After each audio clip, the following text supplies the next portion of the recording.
Magandang araw mga kaibigan. Bigyan natin ng reaction opinion itong resulta ng Pulse Asia Survey sa senatorial preference votes.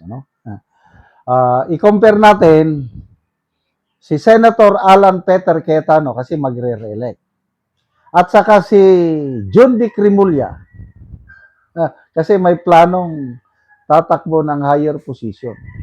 Malala nyo nung arestuhin ni Rimulya, John Vic Rimulya, si Jingo Estrada. Nandun, dumipensa si Senator Alan Peter Cayetano. Kasi ang request ni Cayetano, kung pwede, sa labas ng Senate compound, arestuhin. Hindi pumayag si Rimulya. Pumasok, sinigaw-sigawan si Senator Alan Peter Cayetano, siya pang Senate President doon.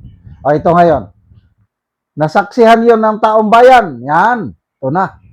Lintik lang ang walang ganti. Di ba? Kasabihan natin. Ito, nakapaghiganti si Senator Alan Peter Cayetano sa pamamagitan ng mga taong bayan. Yung mga sinorbi ba? Tingnan natin.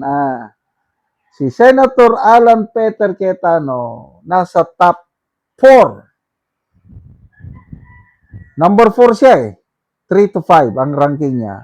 Nakakuha siya ng 43.2%. Si John Vic Rimulya,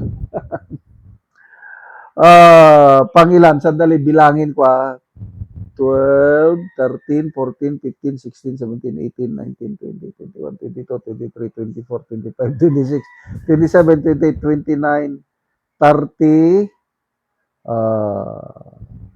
ano ba ito?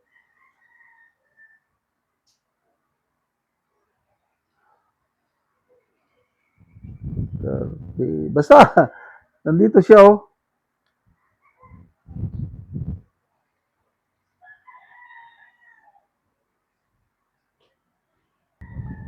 Ito na.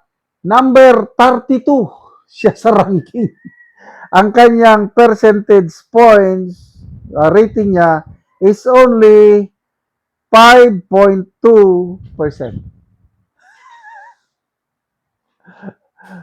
Samantala, yung sinigawan niya, alam mo, akala mo kasi kung makaasta, forever sila in power. Grabe, sinigaw-sigawan. Na, to me, very reasonable naman yung request. Pwede ba? Out of respect sa Senate as an independent institution, arestuhin nyo si Senator Jinggoy, lalabas sa gate.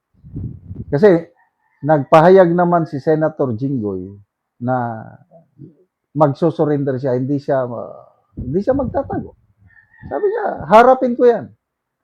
I will voluntary surrender. Nako, hindi pumayag si Rimulya, pumasok siya.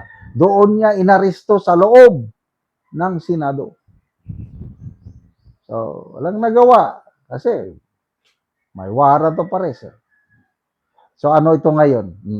Si Senator Jinggoy pasok sa Magic 12. Number 4, si Senator Alan Peter Cayetano, 43.2%. Number 11, si Senator Jinggoy at 19.5%. Number 32, nga itong si John Vic Rimulya only at 5.2%. So, paano yan? Senador nga, 12 ang pipiliin, hindi pa siya mananalo. How much more kung presidente or vice president? Wala na. Goodbye na. Oh, it's crying time right now for John Vic Rimulya. I can see that faraway look in his eyes. I can tell by the way he speaks in public, that it won't be long before it's crying time. Oh, sige, galingan ninyo. Marcos Jr. Administration. Sa presidential survey, nako, halos walang puntos na nakuha ni John Vic Rimulya.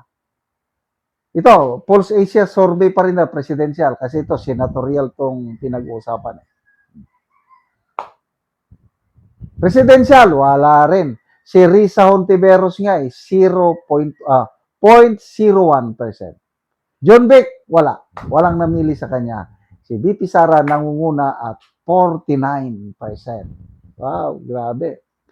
Sa lahat ng geographical regions, nangunguna si VP Sara. Kahit balance Luzon, teritoryo na yan ni Marcos. Teritoryo ni Leni, dahil taga Luzon siya. Nanguna pa rin si VP Sara. NCR. Nagbago ng perception ng mga taga-NCR. Panalo si VP Sara. Lalo na Visayas in Mindanao. Oh. And then, all classes of society. Yung mga mayayaman, ABC. Nako. Runaway winner si VP Sara. Class D, runaway winner. Class C, ABC pala. ABC, nangunguna si VP Sara. Class D, nangunguna. Class E, yung nasa laylayan, I think 59% ang rating ni VP Sara kumpara kay Madam Leni, nasa 20+% lang. So ano pa? Sige. So, sana galingan pa ni Secretary John Vic Rimulya ang kanyang performance. Baka naman kahit senador ay manalo siya. Kung talunan nga siya sa pagka-senador, how much more sa presidente. Salamat mga kaibigan sa inyong pagsubaybay sa channel na ito. Nakakatulong kayo ng malaki sa tribong Talandig ng Bukidnon dahil ang income natin sa channel na ito is pantulong sa tribo. Namimigay tayo ng libreng yero at pako para makapagpatayo sila ng mas maayos na tirahan. Panoorin nyo ang video na ito. Yan ako sa balay sa natabangan na mo gyero. So muna niya ang itsura sa kadag ko sa buslot sa iyang balay. So mga buslot na gyud, so karon magatop na gyud ni sila. Tungod sa kadugay na sa ilang atop, inaani na gyud ang itsura.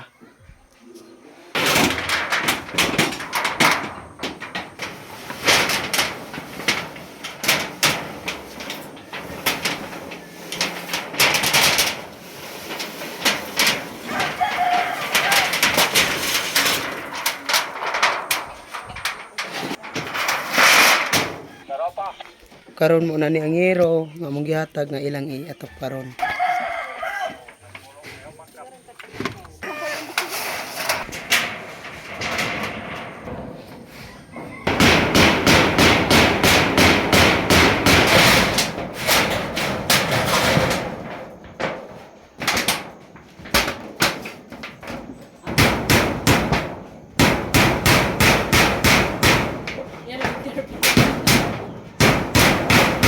O karon no managit sa pag-atop ang ginatabang nga yero, so makita ato nga nindot na gyud. Atop na gyud sila. Salamat sa nagtabang sa sin sa paghatag sa Ginoo sa usa ka tawo na pinaagi nga akong dili na gid maulanan. Kami nga dili nagpuyo sa balay nga mailisan na ang kadugayon sa among atop sa among balay nga sin hinaot nga mapadayon kini. Naapay mga tao nga matabangan pag yun. So, Mi sa sunod. so pila na to ka tuig ang imong atop Bali na pulo na to katuig ang akong atop sa akong balay niya. bago pa napulihan. Ay pag yun nailisan kay tungod sa kawadon. Dili ta kapaka-afford sa pagpalit sa sin. Oo, so salamat kaayo. Sa nagtabang ug sa Ginoo nga naghatag og instrumento nga matabangan ang sama sa mga tao.